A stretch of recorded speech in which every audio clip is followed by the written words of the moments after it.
যেই জাতি 500 টাকার লক্ষ্মী ভান্ডারের জন্য নিজের বহু বেটির ইজ্জত লুটাতে পারে, সেই জাতিকে যদি সমাজের মধ্যে লাঞ্ছিত আল্লাহ না করবেন তো কে করবে? আল্লাহ বলছেন ওয়ালিল্লাহিল ইজ্জাতু ওয়ালি রাসূলিহি ওয়ালিল মুমিনিন। আল্লাহ মান সম্মান এবং ইজ্জত দিয়েছেন রসুলদেরকে, মান সম্মান এবং ইজ্জত দিয়েছেন মুমিনদেরকে, কিন্তু এই ব্যাপারে যারা মুনাফিক তারা অবগত নয়। আল্লাহ এখানে একটা মান সম্মানের কথা, মুসলমানদের অবস্থার কথা বলেছেন। সেই অবস্থাটা কি? সম্মানের। মুসলমানদের দুটো অবস্থার মধ্যে একটা অবস্থার কথা এখানে বলা হয়েছে। সেই অবস্থাটা কি? সম্মানের অবস্থা।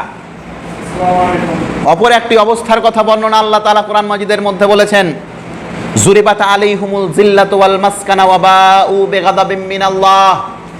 আল্লাহ বলছেন তাদেরকে চারিদিক থেকে তাদের চারিদিক থেকে বেইজ্জতি ধরে ফেলল এবং তারা আল্লাহ পাক রব্বুল আলামিনের রাগের পাত্র হয়ে গেল।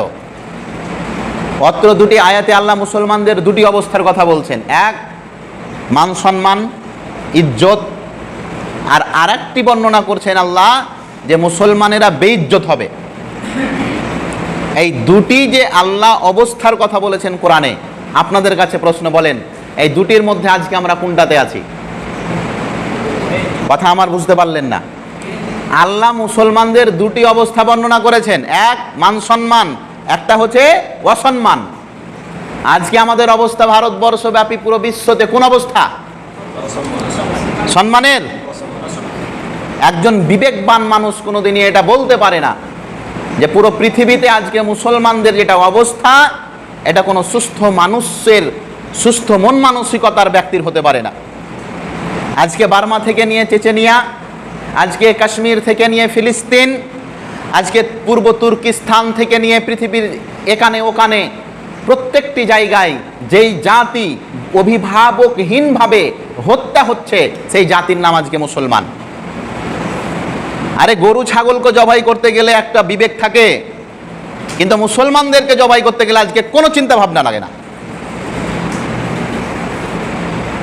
পানি পান করার ব্যাপারে হালাল আর হারামের ফতোয়া আছে যে কোন পানি পান করা যাবে আর কোন পানি পান করা যাবে না, কিন্তু মুসলমানদের হত্যা করার ব্যাপারে কোনো ফতোয়া নেই আজকে পৃথিবীতে। না হলে জারজ রাষ্ট্র, ইহুদি, নাপাক, অপবিত্র, গালিজ, নোংরা ইসরায়েল কোনোদিন ফিলিস্তিনের মাটিকে দখল করতে পারে? আর পুরো পৃথিবীতে ভাল্লুক কানা কেঁদে লোক দেখাচ্ছে, জাতিসংঘ কি করবে? পৃথিবীতে শান্তি বর্পা করবে। ওআইসি কি করবে? ওআইসি পৃথিবীর মধ্যে প্রায় 57টি মুসলিম দেশ নিয়ে গঠিত হয়েছে ওআইসি। আজ অব্দি ফিলিস্তিনি মা ও বোনদের ইজ্জত রক্ষা করতে পারে না। কিসের ওআইসি? যেই জাতিসংঘ পুরো বিশ্বকে গ্রিন কার্ড দেখাচ্ছে যে আমরা হচ্ছি পৃথিবীতে শান্তির বার্তাবাহক, সেই জাতিসংঘ কি সেই নরসিংহার, সেই যাযাবর হাইনা ইসরায়েলি সৈন্যদেরকে দেখতে পায় না? পুরুষ তো পুরুষ, নারী তো নারী, দুধের বাচ্চা বাচ্চা ছেলেকেও তারা মাফ করে না, ক্ষমা করে না। কোন দেশে, কোন জায়গায় আজকে আমরা বসবাস করছি? হে প্রিয় মুসলিম, আমি আপনাকে বলতে চাইছি, কেন এই অবস্থা এলো? দিন ঘুরলো কেন তোমাদের? তোমাদেরকে দেখে তো রোমের সম্রাট নাম শুনে থরথর করে কেঁপেছে। তোমাদের নাম শুনে তো পারস্য সম্রাট যুদ্ধের ময়দান ছেড়ে চলে গেছে।